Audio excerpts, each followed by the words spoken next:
La gestion des barrages et du lac par Rio Tinto détruit Pointe-Langevin. Ceci n'est possible que parce que le gouvernement du Québec le permet. Depuis l'ennoiement du lac Saint-Jean en 1926, des kilomètres de terre ont été perdus au nord du lac. Cette destruction, sanctionnée par le gouvernement du Québec, se perpétue aujourd'hui avec la destruction de Pointe-Langevin. Après 50 ans de travaux, Rio Tinto décide unilatéralement de se retirer de Pointe-Langevin.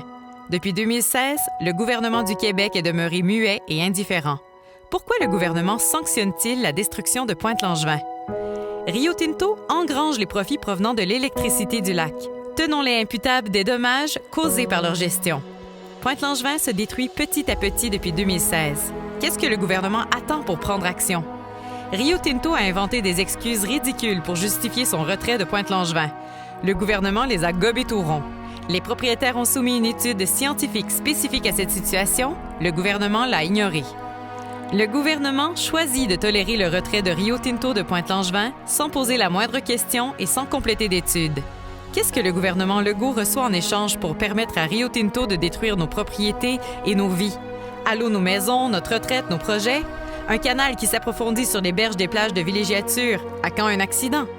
Depuis quand on règle un problème en se déresponsabilisant? Pour une multinationale libre, c'est l'environnement et la communauté qui écopent.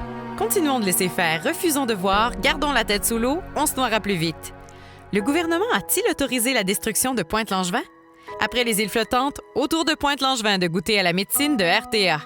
Restons tous aveugles, un autre patrimoine disparaîtra au nord du lac Saint-Jean.